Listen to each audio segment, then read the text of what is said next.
Welcome to our continuing conversations with Joe Visconti. Hi, Joe. Hey, Doug, how are you? I'm doing good. You called me up with the great topic, death. I'm always ready to talk about death. You know, the Tibetans say you should remember your imminent death at least 10 times a day, and that will make you appreciate life more. So they always have an interesting perspective on that kind of thing. But today we're going to talk about death and the fact that I would say at least half of Americans don't even know they're going to die, and they certainly aren't preparing for it. That's true. And what triggered me for, hopefully you can hear me okay with my headpiece on. Mhm. What triggered this conversation was the fact that I lost my ex-father-in-law, who I was pretty close to years ago. And um, he passed away on Friday. And boy, oh boy, since yesterday, have I felt him so strong. And I'm just going to remove one of my earpieces here. It's a little feedback. And I have been feeling him so strong. And he was not spiritual or religious, but I lived in his home when we were married for a couple of years with little kids in a bad recession. And I was reading Steiner all during that time. I'd never mentioned any of this to him, but I could really feel his presence with me. I can't even explain it. It's stronger than probably any other person, and yet we were not that close. So there's no telling your connections in life and what they would mean after death. But this one here got me thinking about, I wonder if Art knew what was coming. You know, he went to church and all. He was 86 years old, and I've wondered these things for years about how do you live not knowing what's next? And as we know, the churches haven't really told anyone what's next, um, and no details. The left brain has nothing to go on, and when that's gone, so today I called you up and I said, let's talk about, and it's actually crossing the threshold, as you mentioned, crossing the void, different than we do when we're awake and alive. But we know that mankind is crossing it collectively at the present time, which is why there's so many people having nervous diseases and issues that Rudolf Steiner speaks about. One of the reasons he brings anthroposophy is so that people in the near future would be locked up in mental institutions as the spiritual world started to open randomly for all types of people without merit, without study, without meditation. It's a natural occurrence, as just as the reappearance of Christ in the etheric is it going to be an act of nature? It is already occurring. It's an act of nature, Rudolf Steiner says, and so these acts of nature are occurring to the living, but they don't know what that is. And as we know, material science and medicine just drugs everyone. And when you're dying, as I wonder if my ex-father-in-law was passing away, if they put him on morphine and he just kind of like you go out and you go to sleep. Um, but I just thought, let's talk about some things in different ways today. I don't want this to be morbid. I don't think of crossing the void as being morbid. But how many Americans, how many people in the world are really prepared to have at least a sketchy roadmap? Take 95 South and it's GW Bridge. You get on the Jersey Turnpike, and then you'll go down to Washington. You take the Baltimore Washington Parkway. You know, a little tidbits about what's going to come. Does anyone have any clue? And I don't mean anthroposophists per se. This recording is probably not for them. Any clue as to what's coming that would give people that sense of security, understanding it and realizing um, that there are answers and there are um, paths to understand. So there's less fear at the moment of death or less oblivion. I think most people, I see them when I've gone to the hospital before, relatives and friends, and there's a state of oblivion. I'm sure we'll all reach that too, but there's no there's no way to, what are they thinking? What are they thinking? If they're not thinking, what are they feeling, thinking beyond fear of the unknown? And with my ex-father-in-law, he was could have stayed on medicine to live longer, but he didn't want to be in a wheelchair at 86 and really deteriorating that way. So we had him take him off of the medication, and within 3 days he was gone. But um, I don't know. I can't imagine not understanding what's next. You and I and others who've been preparing at least understand how these things work. But how could you live not? How could you live not knowing what the next thing is? We'll talk about that. But I'm just astounded. I cannot imagine living life. And I think I shared with you an event I had this summer on my motorcycle with my girlfriend, and motorcycle didn't crash, but we had a blowout at a high speed on a highway in a rear tire, and I managed to bring us to a stop without getting hurt. But for a week, starting that moment, all I kept saying, be honest, I can't believe we're alive. And she said the same thing. Everything became alive. I looked at an insect. I look at my windshield. I look at my glasses are like this. And oh, wow. Everything had wonder. The wonders right in front of us became so valuable when I could have been dead. And not to worship materialism, but just, oh my God, things had importance and value in that moment, that you thought, holy smokes, I could be dead here. And I'm sure other people have had those things happen, but that sense of the value of life. And then if we're not experiencing that total value as I did in that moment of potential death, life and death on the motorcycle, how much are we not feeling at death if we're not even accepting life and its fullest in the moment because we're just inundated with everything, everything that's coming at us in the world, struggles, finances, paying bills, staying alive, keeping warm, arguments, family, demons on you, alcohol, drugs, or whatever happens to come at you. So people are really not living that moment I had on the motorcycle. And then how would it be for them when they're going to pass? Will it be a state of oblivion and just 1,000-yard stare? And do people want to know? And it's very personal. I don't know. I didn't go to the hospital. I didn't make it in time. And then he went home. I just got busy, and he's really we're not close. But I was wondering, how could I tell him anything a few days before he's going to die? Who would want to hear this crazy stuff? It's too late. You can't process it at that point. And anyway, I think that I know it's the birth of Christ next week. This week we're in Advent and moving through, and it's all about birth, but it's also about Christ. Death in the spirit is life in this earth, and vice versa. So I'll let you take it away at whatever you heard from me speaking here. I think we're going to come up with some things today just by our conversation. Oh, absolutely. And we just had a short conversation before we started this podcast that brought a lot of things to mind. And I was talking with John and Barbara and basically ranting and raving about the fact that I've been at the moment of death with so many people, both with Father William when we gave last rites. A lot of times you give last rites and then the person dies right there. Boom. Just absolutely incredible that the moment that they finally give up. And in most cases, if they're conscious, what you generally experience is right before they die, they become incredibly lucid for a moment. And it's like they step across that threshold. If they're really good moral people, they literally wake up. They you think that they're recovered or something, like we do last rites on people and they'd, oh, sit me up in the bed. Oh, open the window. Oh, it's like, oh, and then boom, they die. And you go, whoa, why does that happen? Because they're crossing the threshold. And we're not taught how to live the art of life, and we're not certainly taught ever to live the art of death. And we used to say, a friend of mine, when we would do talks, he'd say, all right, all of you are going to die. None of you are going to get out of this alive. None of you, you're all going to die. And literally, sometimes people would jump up and run out screaming, I'm not going to die. I'm not going to die. It's like, yes, you are.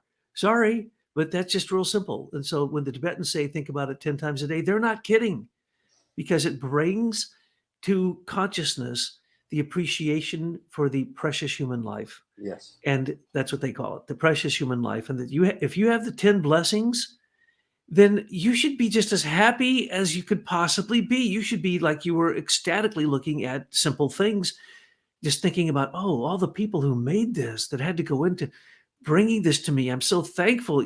If you wake up, because death makes you aware that you're in this very strange realm called the physical realm, the material realm, and things down here are in a dual nature.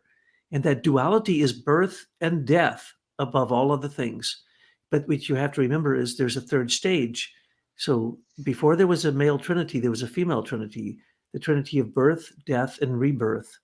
And every night you go to sleep, you have practiced dying. And if you people are scared of dying because if they what they experience will be whatever they believe. Whatever the images and concepts that you have, that is what you'll see immediately on the other side of death.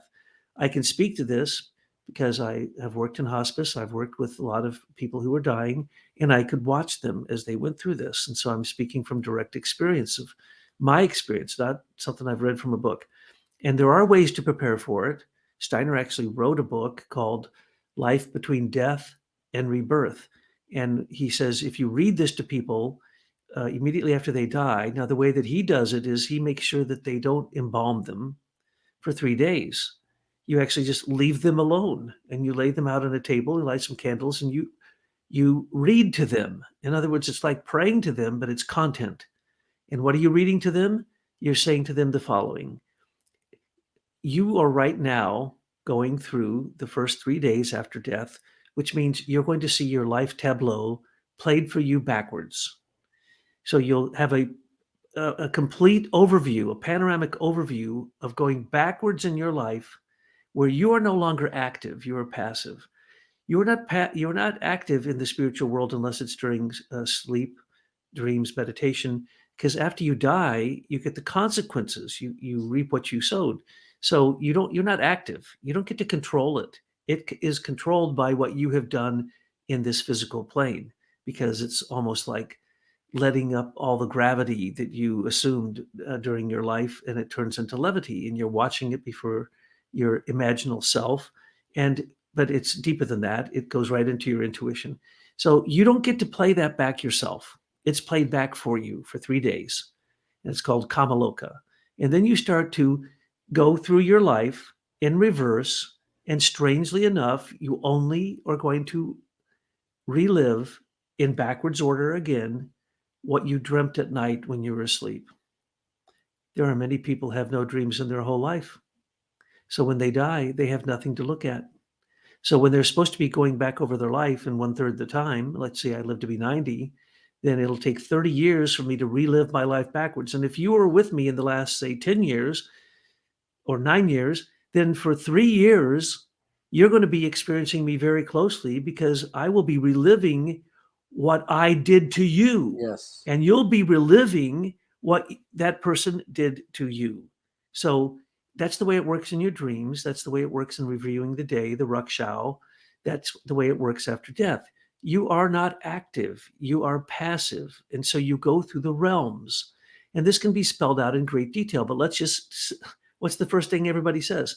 Okay, they see the tunnel of light, and those are the people with near-death experiences. If they don't describe seeing their life flash before them in backwards order, they didn't have a real near-death experience, which is probably about 95% of the ones that I have heard people report. But if they report that they have a flash and they see their whole life, this happened to me once when I dove off a very high cliff. I thought I was going to die. It was really stupid. But I saw my life flash before me, and it basically said, "You are so insignificant. The only thing you ever did was you were an Eagle Scout, and you thought you were a good person when you were really just pretty ignorant." That's what I experienced now. So I always tell people, you think you're going to see heaven? You better be ready to see hell first. So you're going to experience everything you did in a backwards order. So all the people that you harmed, that could be your hell. Or all the people you loved and helped, that could be your heaven. So even the people with the pseudo near-death experiences, they go through the tunnel of light, and who do they see? First thing, their relatives. And then who do they see? They see the people that are in their nation. And then who do they see? The people who are in their religion, or in the people, what you believe is connected to people all over the earth. And then you have a direct experience with Christ, or you don't. And if you don't, then you come back after that. You don't go to the outer six realms. So you're limited. But now the problem is, materialists in today's America believe that they are headed, because they have a lack of imagination, to a cold, dark grave of nothingness. Total nihilism. That is re-crucifying Christ in the etheric realm, the realm of life, the realm that gives you your life, because you don't give yourself your life, but the realm that gives you your life, the beings who do all of that for you, you're torturing them if you haven't, during sleep Every night you have a chance for a little death. Sleep is the little sister of death. And if you go into your dreams and learn to talk to the spiritual beings and develop your conscience, your ability to know right from wrong, then after you die, you're going to the same beings you go to every night when you sleep. And so you determine this. You determine now if you want to be like a good American and just ignore the fact that you're going to die and that you've done nothing to prepare yourself for it and that the unseen world doesn't even exist for you and that there's no such things as supersensible organs, that will be a hell and you will be re-crucifying Christ in the etheric if that's the route you want to go. Yes, and what you're speaking about is so important because in the vacuum that's created by the nothingness of not knowing in our time that there's anything more, or believing it. And I think I've told you on one of these shows, I did a little poll years ago, probably 5 years ago, and I just walked around restaurants anywhere I was and just walked up to people. Do you believe in angels? Do you believe in angels? I think I told you about that on another show. And then people do, but they don't think about it. They don't know what it means. And there's no roadmap. It's just like, yeah, I believe. So in the heart of hearts, most people that aren't evil, do know there's a God or angels, but they're not interested. And you can see that when you're young, teenage years, 20s, maybe even 30s. But as you get into your 30s, if you're not realizing what's going on as you take on families and bills and debt and growth and all these commitments that you've gotten by, and most people don't know this, that you've gotten by in things that have happened to you in your financial life, your career, near misses, everything that comes at you, you definitely know there's something. But we're at the point where that knowledge of there's something is turned into almost not witchcraft, but superstition. People are going to psychics because they know something could know something and all that other stuff. But I'm not trying to get off path here. What I'm trying to explain is that the time when the search for what is next, it doesn't come up. There's nowhere in the world to prompt it. Where would you turn if you don't know about Rudolf Steiner, Rosicrucians, and a few other um, you know topics that are brought up, even the Eastern mysticism. If you are not into any of that, then and you have a desire, it's not putting, it's not, there's no aisle at Walmart for this. There's no place to go and look and say, I'm interested. Where would I just go? You go to Barnes and Noble and you start hashing through, or you Google. But really, where is there in life because the churches are not there anymore. They are, but they're not for what's needed from them.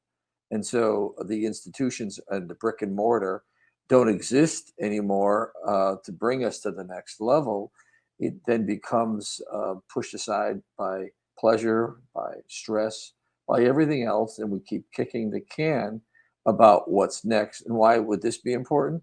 Because at that critical juncture, this is where you see politically this sense of socialism, I'll call it, or all these things that are being contrived now that aren't really helpful but appear helpful.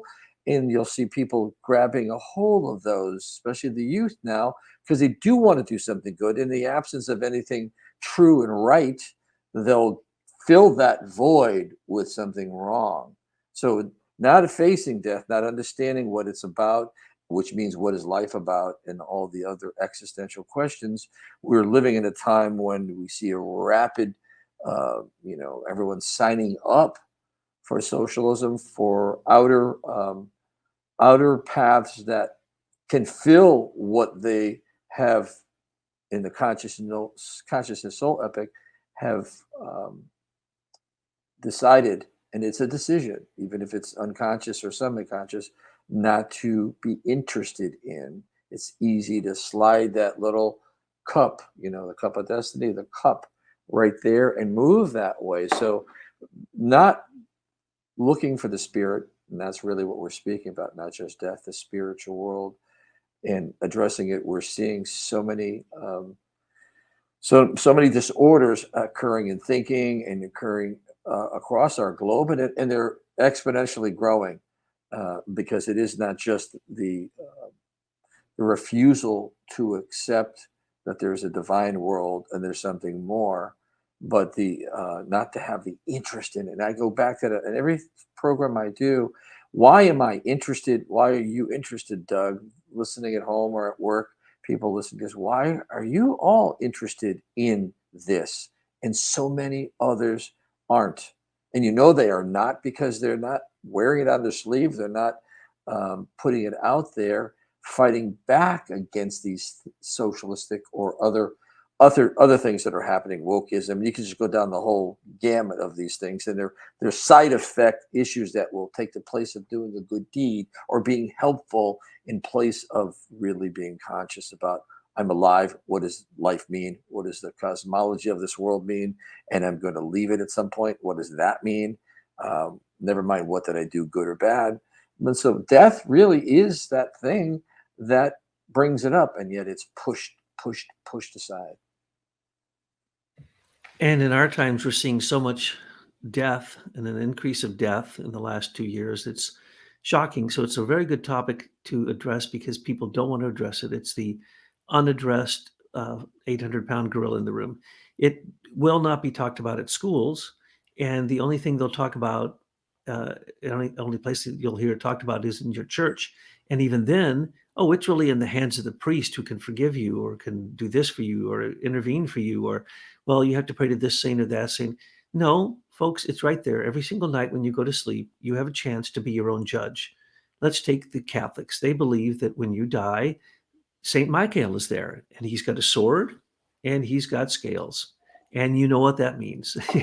It's like the Egyptians. If you weigh your soul against the feather of Mot, which is truth, justice, and divine order, if you don't have some of that in your heart, then you go to the Duat, the underworld, to Emmet, who eats you.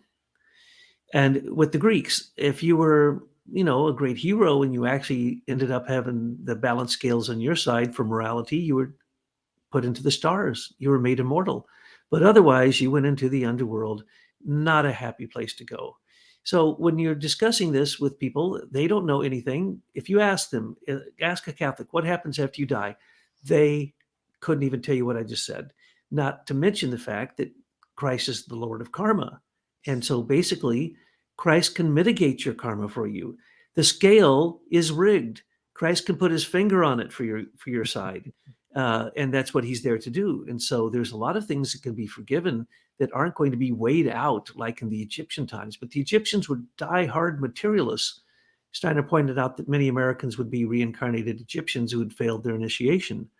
Absolutely. So if you don't have a cosmology, and if you don't understand the mystery of our time, which is the mystery of birth and death, then you are really going to be just flopping around like a fish out of water, when in fact, you're supposed to turn into a bird and fly. You're not supposed to stay a fish.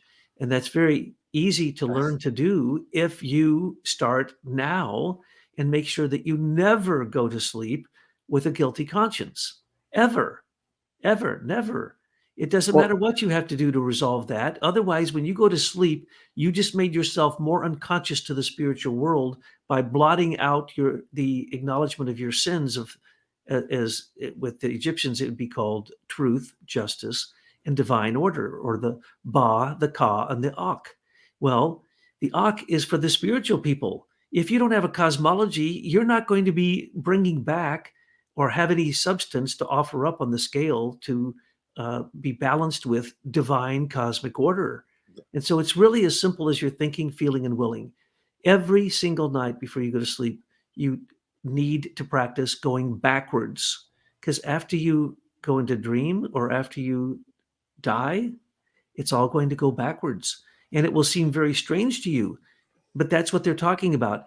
You'll get the answers to all your questions. Yes, it'll be answered just how unconscious you were. So as you're reviewing it going backwards, you're going to go, oh my, I harmed all kinds of people I had no idea about. So start doing that now and you prepare for death. But it is your religious beliefs, in other words, the images that you use to wrap around the divine. I recommend using no images to wrap around the divine, because if I tried to explain to you what it looks like as a clairvoyant from my earlier days, you wouldn't understand a word I was saying. But you need to learn the language of the spirit. so that things speak to you, so you hear their signature, their correspondence. You're prepared to know that in the first stage after death, you're in Kamaloka, and then you go between the Earth to the Moon, then the space between the Moon to Venus, and then the space between Venus to Mercury, and then from Mercury to the Sun. That's what I was describing before. Yes. Your personal relationships, your national relationships, your race relationships, your religious relationships, and your relationship to the spirit of the sun. And then And after that, oh my, if you can stay awake through that threefold round, then you go out to Mars, Jupiter, and Saturn. And that's where you get to really participate in the spiritual world. You're in what would be called the Akashic Skein, the Temple of Wisdom. There's 1,000 names for it, but you're basically training yourself through other spiritual beings communicating to you at night when you're asleep. Because remember, that's all you're going to have displayed before you after you die is what happened to you when you were asleep, because your sleep is a digestion of the day. All the physical sense perceptions, none of them can go into the spiritual world. All you're going to get is your dream response to what you did in the daytime. And that's the reason it's utterly important to see the world from inside out when you're doing your review of the day. You have to see what you did to others, because that is your karma. That's what you're going to get when you cross the threshold, either through sleep or through dying. what I was speaking about earlier are anomalies, side effects. Death is, as you said, it's everywhere in our time, showing itself, and then the rejection of it. We'll go down some not political issues, but there are issues no less. Guns, take the guns away because somebody killed with a gun, which they shouldn't have done. And guns aren't bad; they're defensive if they're used properly. But the gun is death. We don't want to face death, so we want to go attack the gun. Abortion is not death. Abortion is this, and death is everywhere by the millions. Chicago shooting people up every weekend. It's never on the front page. 70, 80 people shot, probably 12 killed a week. As though it's a, I can't even say a third world nation. It's a war zone. And all of these things, again, are not just by the media. The public doesn't want to look at all of them, but death is staring us in the face all day long. It's getting recategorized as something else, and yet people are putting themselves to sleep with the help of the media because they don't know what to do about it. But it's showing itself. You could feel in your heart how horrible when you see tragedies and your heart feels for them. You're getting close when your heart is there. So there shouldn't be the fear of death, and there shouldn't be um, something that makes people not want to address it, but they don't know. There's no training. They've not been prepared by education or by religion. And if they don't have born in interest, then they're going to continue to do these social woke. It's the gun. It's not Chicago. It's economic for the whatever it happens to be as an excuse. But death, no less, is right there. Birth control instead of abortion. That can't be death. That can't be bad, because if we abort something, that's bad, and so we're going to whitewash it. I watched on the news this morning. They want to change the word abortion in one of the dictionaries to cancel and eliminate, so that we remove the word abortion, so we remove the act of what it is, call it something else. But again, the thing I'm getting at is death is coming at us everywhere all the time, increasingly in our time. Light, electricity is nothing but decaying light, as Rudolf Steiner mentions. And you're seeing that we're on the phones right now, we're on the computers. It's everywhere, an increase in electricity, electric cars, decaying light. It's many forms of death beyond just a human being we're dealing with every day, but yet we don't have, as you said, and I said earlier, the cosmology to understand how things work together. So, how could you truly face death and understand it if there is no cosmology to understand why we are here and why we are born? You cannot know death if you don't know the reason you were born. If you don't know that your life has a purpose and a meaning, and you're not just a statistic or a chance or a one off. This life had some purpose. It was created with higher beings, if you don't believe in a God, because you didn't build it. And so, if you don't understand birth, how can we face death? I think that question is what people feel, the oblivion of that. When you ask them, why were you born? Why are you here? I don't know. At death, that answer comes back. I'm going to die. I don't know what's next. I don't know. Oblivion. Materialism, secular humanism, materialism, or superstition science, has no cosmology, and they can't tell you where you're going. They don't even have a picture of the future except that we become robots, which is devolution, not evolution. And so, yes, it's absolutely critical that you begin to wonder about what was before birth and what's after death. And that alone will drive your spiritual need to find the answers, and you will find the answers because you don't need anybody to tell you these things. You can simply observe them. Try to stay awake as you're passing into sleep. If you can, you're going to see the imaginal world. You're going to see all your dreams shooting in from all directions, and they all are pictures, they're all images, and there's no back to them. They're two dimensional. Only when you have moral pictures coming out of the imaginal world or the world of moral imagination can you then start to realize that your thoughts aren't your thoughts. If you're having higher thoughts, they're the same higher thoughts that everyone else has had. As you're reading a book that millions have read, you're entering into the morphic field of that thought. It's basically a group soul. And so when you start to realize that everything that you think about, if it's only of the material world and it isn't eternal, it isn't uh, filled with virtue and love, particularly gratitude and thankfulness, then it's going to have no substance to be able to carry across the threshold. You have to work on what is across the threshold. That is where virtue resides. And so, yes, our materialistic scientists will basically tell us don't even think about death because we're going to give you eternal life because we're going to make you into, we're going to convince you that your thoughts are in your head, and we're going to take those thoughts out, those supposed electrical impulses, and we're going to put them into a machine so you have eternal life. And so, literally, when you say to young people, you're all going to die, in some cases, it's the first time they've ever thought about that. If they haven't had a relative die where they actually looked at this cold, vacant carcass, this body that has no spirit in it, if they haven't had that experience, then literally they believe the nonsense of superheroes. They believe what they see in the movies, which is the big heroes. They're like Hercules. They get raised to the stars. They're stars. They're superheroes. No, we are all going to go through death alone. And as we do, if you haven't practiced for it, and if you have no reverence for what's on the other side, then unfortunately you will go to a realm that is a very, very sad realm. It's displayed, of course, as the underworld.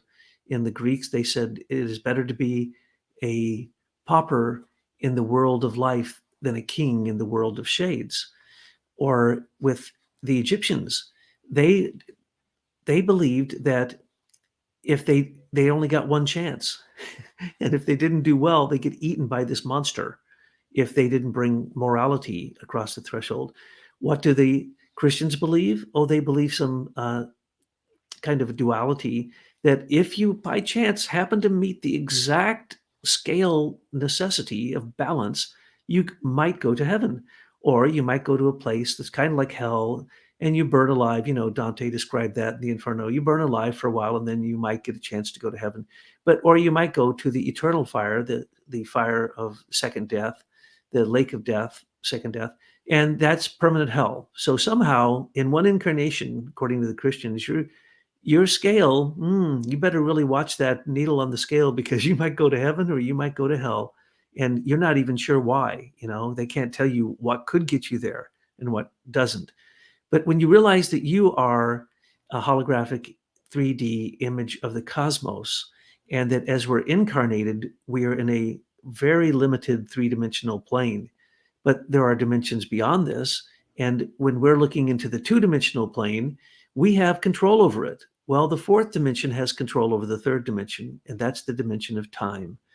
If you don't get a cosmology that shows you what you are in time, who you are in time, what you came from before birth, what you've developed through in your whole life, and where you're going afterwards, then you won't be awake when you get there. You're just going to be asleep, just like so many people sleep through life and they never have any dreams. They have no interest in dreams. They don't examine their conscience before they go to bed. They have no idea how to go backwards in time, how to go forwards in time. And so they're simply in the now, And as far as they know, after they die, that's it. The now no longer exists and they're in a nothingness, which would be the most absurd thought that any little human could have looking at the cosmos. There's nothing ever wasted in the cosmos. Everything is a cycle, everything is breathing, everything is life, death, and rebirth, with the rebirth emphasized. And if you look at almost all religions, traditional religions, especially in the far past in the ancient times, there is a god or a goddess, or sometimes both together, for birth, death, and rebirth. Death is critical to life. If you don't call an end to it, then you cannot glean what you were supposed to glean out of life and then know what you're going to work on the next time. But if you do not come to a relationship with your higher self while you're in the physical world, you will not come to a relationship with it after you die. That's a fact. Because you aren't active. You can't take steps forward. You can't move into what is eternal, what is grace, what is mercy, what is good. And essentially, you turn yourself into nothingness.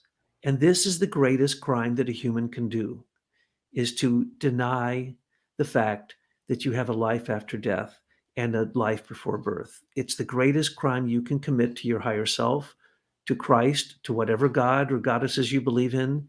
That would be the worst thing you could do, is to believe that you are not immortal, because you are immortal and you can practice it every night when you go to sleep. Well, you said something about gratefulness, and that's what I mentioned earlier on my motorcycle. I came across to the beach house this morning here to do some work on the pool. And as I broke across the hill, I saw the ocean in front of me. It just appears as it does at beaches when you go to the beach along the shore, and this vast ocean appears as though I was on drugs or something. I was like, where did that come from? As I broke the corner, and the awe of it. And it's right around, a block away. You don't see it. Go across the block and you see this miracle.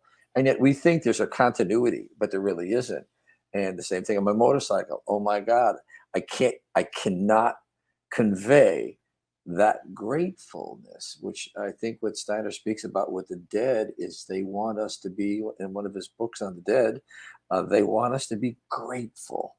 So now, never mind us now crossing over, why would they want us to be grateful for our life? What is it that many of the people that pass over realized that they were not grateful?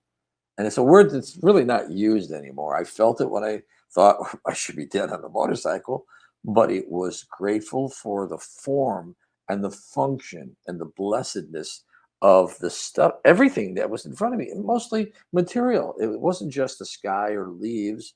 It was that I could breathe, that I was alive. And I can't put into words, and I'm sure people feel grateful, but it is a realm and it's a process that we really, because this is a consumer society, who are not grateful for what we have, want to go out and get something else. So if you look at the enemies of these processes that should be looked at again, the political things I spoke about, the abortion, the guns, all the things where death is, there's also this something that doesn't want people to be content and grateful for what they have, to seek more, better model, something new, chasing, which is a process that will help. I'll call it darker forces of unconsciousness, keep people from thinking about what we just spoke about, what you spoke about. If you can get them chasing a rabbit in a dog track, you won't notice that you don't need to chase that rabbit. It's not real. The spectators watching, and we get caught up, and so that we're not living life abundantly while we're alive. And but the word grateful, Rudolf Steiner does speak about that the dead want us to feel grateful. They don't want us to feel upset when they're gone and cry. They want us to feel joy of life. And in our time, when we were born in the 50s, we remember how time was slower. It was more alive and more cherished. As we've sped up with technology, people are more not looking to sit in the pew. The churches had to go. They couldn't sit in the pew because they have things to do. What are we sitting here for an hour? What's the reason for this? Nobody said it. It just faded away little by little through a process of speed and time and self-interest and shopping and getting a new boat or car, whatever it happens to be. Not that any of that is wrong, but it kept pushing, and it's pushed and pushed in the last 25, 30 years, even faster and faster and faster, so that there is no time to sit and contemplate, to sit and be grateful, or to even recognize that, oh, one day everything's just going to stop.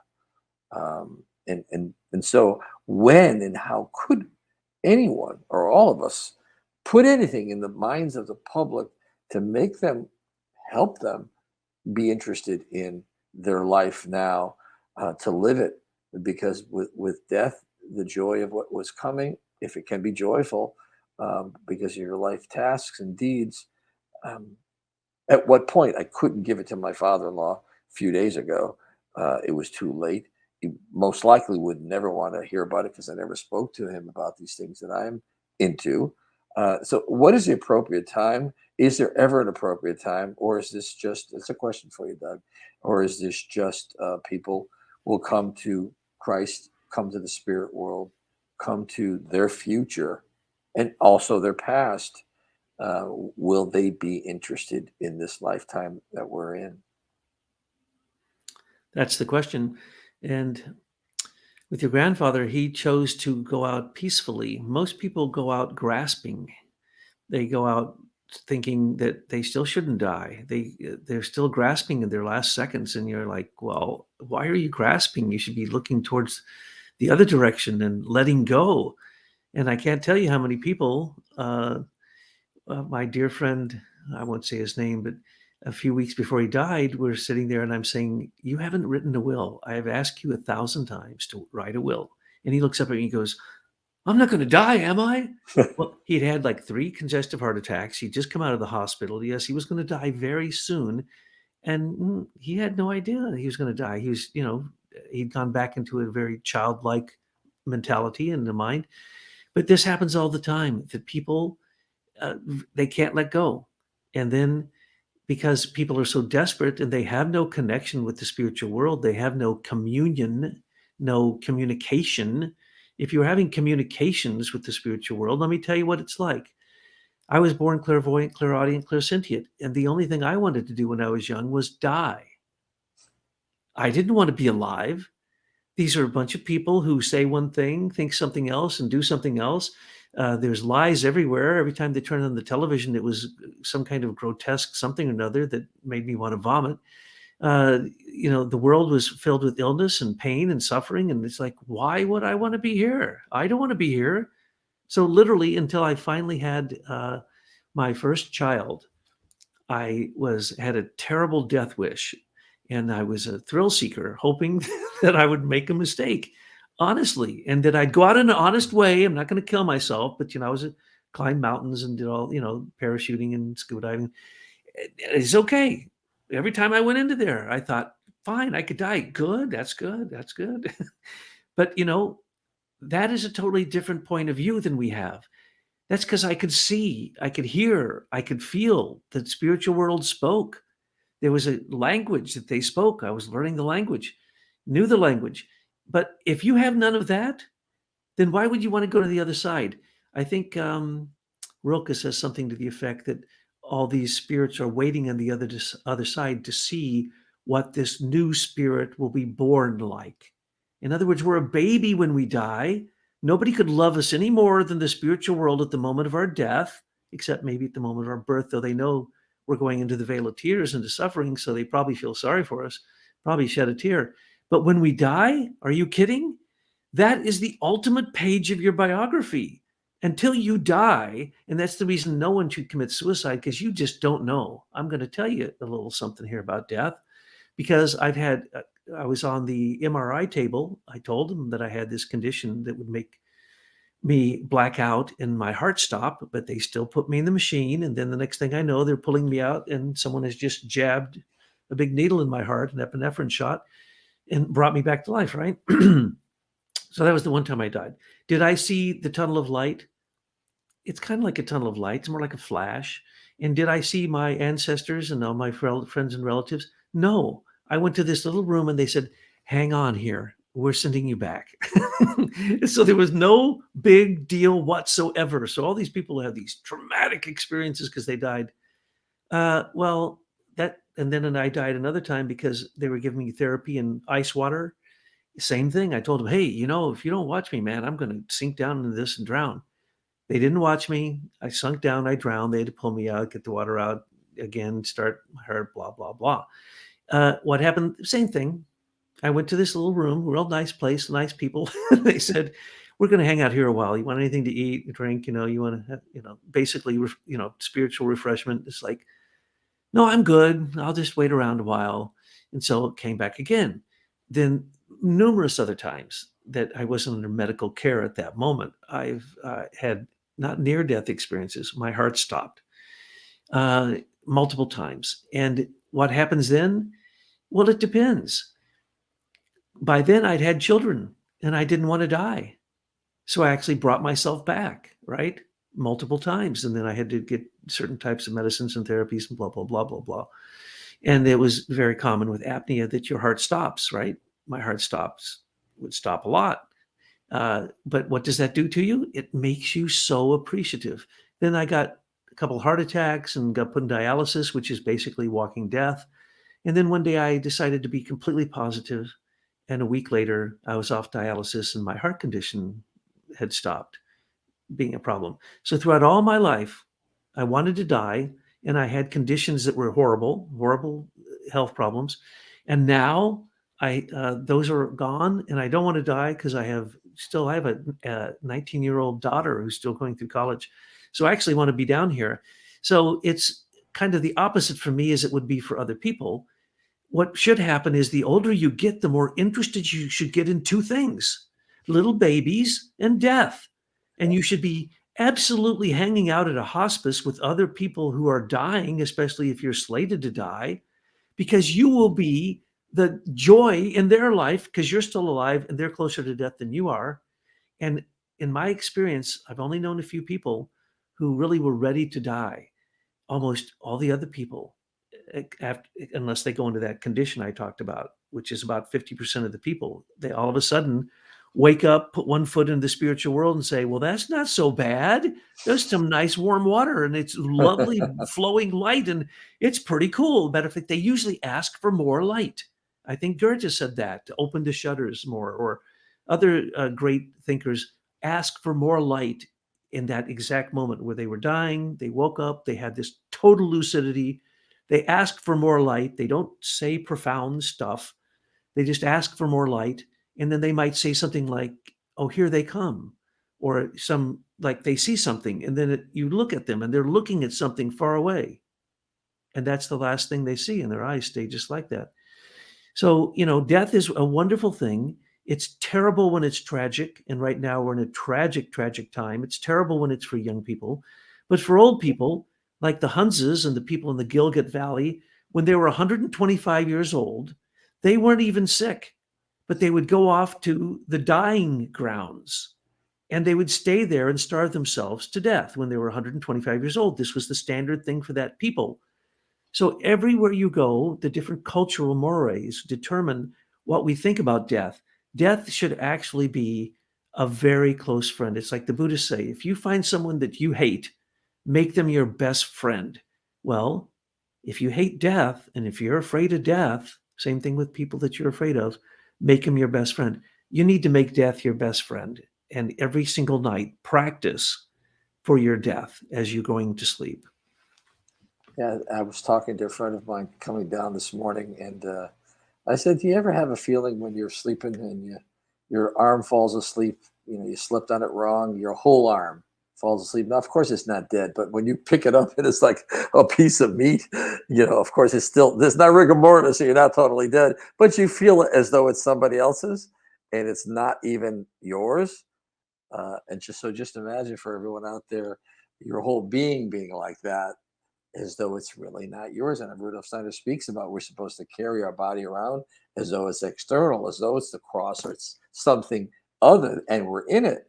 And so all these different things that are so important for people to be able to pick up could help them to understand what it is. But I think our time is, I know we're moving into the mystery of evil here in our time, but still the birth and death, the mystery.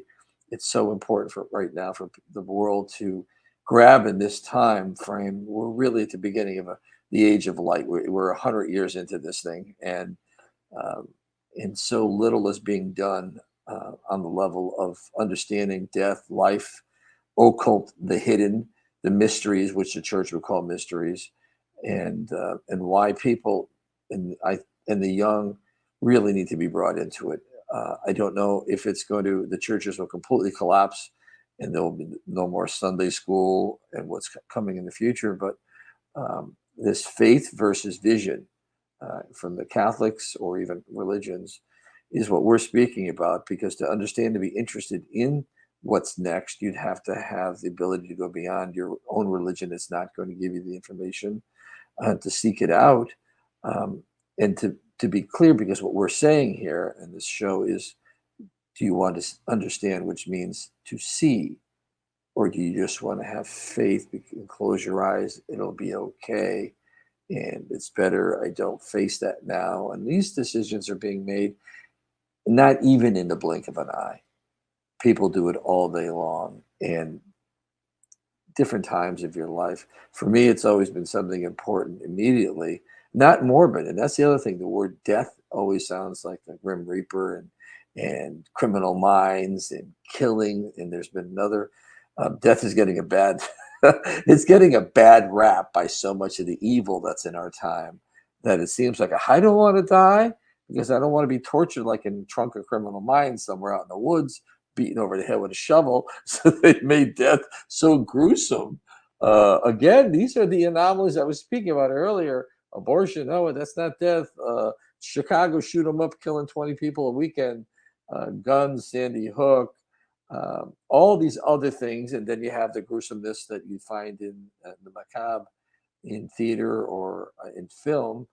But all of it is surrounding us all day long, and it's trying to, almost like the three temptations of Christ, it's trying to tempt us into not thinking about it. The temptation is a reverse temptation, so we avoid it, to scare us so that we avoid it. um, and the problem is, you really cannot think of your life task, your destiny, without understanding that there's chapters to your life, and that then there'll be a final, the final chapter, and then maybe the index if you're famous. But you can't think that way because you don't know that the timeline of our lives and our goals are laid out in a fantasy. And this, again, where dreams come in, and Lucifer tempts us, and win the lottery, or buy these clothes, or take a selfie and you'll be famous. Everything isn't really put into context. Not that you can't do those things, but how do you lay out your life? If there's no cosmology of the universe, get ready for this one. There really is no cosmology of your life. I'm going to put that one in a quote that came out of me just now. You can't have it. And what is birth and what is death then? They're oblivion, because there is no cosmology. There's no alpha and omega. There's no in the beginning was my life. In the beginning was. Exactly. And then Hollywood, what's the number one thing? Killing others, because why? You're afraid of death. That's why there's so much killing on the television and on the movie in the movies, because they don't even think about it. Then there is no life. So in Star Wars, sometimes they kill thousands of people in one movie, right? Well, I was totally against that when I helped write it, but that's the kind of dumbing down of consciousness, to not even appreciate death for what it is, because why? You're just too afraid of it. So Darth Vader, he didn't want to die. He wanted to stay immortal as a machine. And the evil emperor, every time he used his powers, he got closer to death, didn't he? So what we have here is the inability to face the reality of death. And we need to turn it into a cultural celebration, like I've seen in some communities where they literally celebrate that you're going home, you're going to heaven, you're going back to your maker, and people are dancing, not crying. They're dancing around the coffin. But what do? We do an Egyptian mummification. That's what we do in America. It's grotesque. I won't even go into the details of it, but it's completely bizarre. It's barbaric, and it shows that we're just diehard materialists, that we think we're going to preserve the body that's embalmed in a $35,000 casket that no one's ever going to see once it goes underground. and it's supposed to somehow keep the oxygen out so that your body stays perfect until the day of Until when? rising from the dead. Well, the rapture, Yeah. that the dead will rise in body, according that's what the Catholic Church actually believes, that the dead will rise. That's why they don't want you to burn the body and just spread the ashes. No, no, no. They have to keep this body in an Egyptian mummification. Well, that is nothing more than being afraid of death. Look at the Egyptian pharaohs. They took everything they would need to live in the next world for many lifetimes, and then they killed a bunch of servants and everything else that they would need on the other side. And then they got in their spiritual boat and they went to this materialistic heaven. Only for the pharaohs, though, it wasn't for the common people because they are the ones who got killed. Matter of fact, to hide the pharaoh's tomb, it usually included killing a lot of slaves to make sure no one knew where the pharaoh was buried. So Well, you well, can't get well, his stuff even after death. Rudolf Steiner speaks about that embalming during the Egyptian times as the development in our time of personality. One of the reasons they were done to draw the souls in. But what would that do in the fifth epoch we're in now, in the future epochs, if we do that? Because, in other words, if we develop personality out of what happened, what would we be developing by this embalming, this mummification that's occurring for the next epoch? We Because would in not the be giving the earth what they need. Rudolf Steiner said the earth only becomes a star because of the ashes or because of the body of a human being buried in the earth. Now, that doesn't happen when you put him in a casket, but if the person can go back to from dust we came to dust we return, they say, and that's exactly right. But that dust is spiritual dust, which actually turns our earth into a sun. So we are the yeast that changes the physical world into a spiritual manifestation.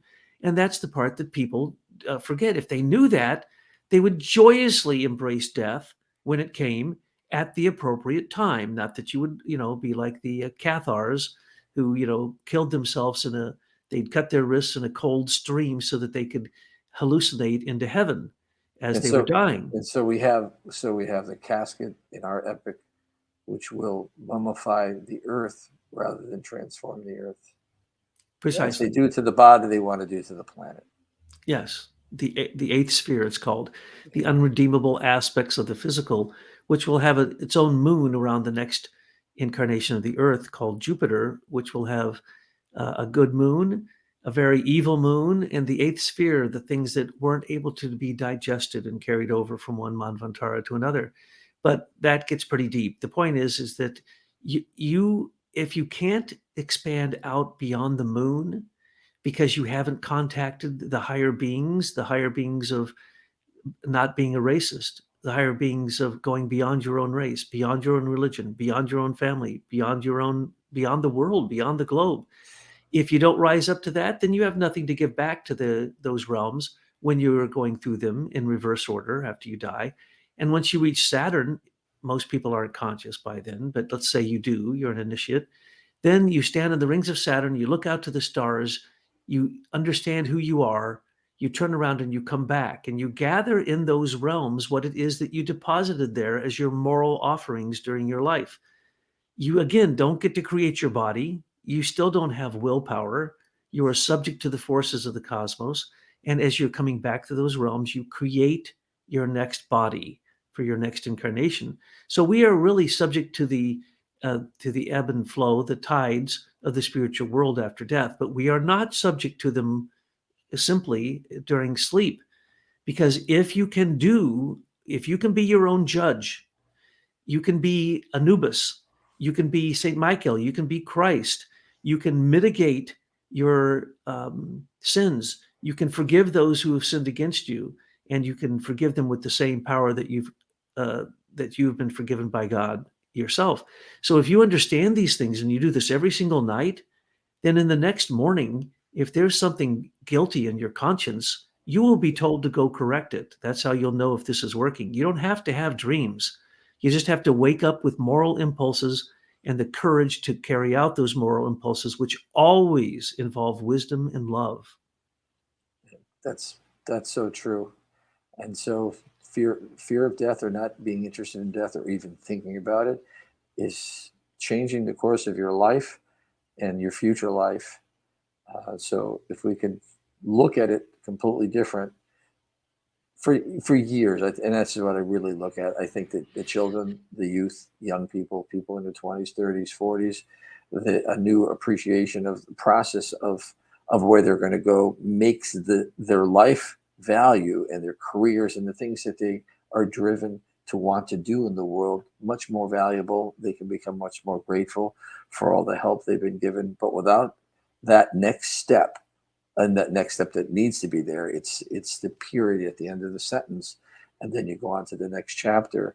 And um, and so forces right now are trying to tell us death is everywhere, and not that we want to welcome it like that, but it's everywhere. And I just felt today I wanted to discuss this with you because I feel the world is not looking at the beauty and what's next in their development and the development of the planet and the cosmos.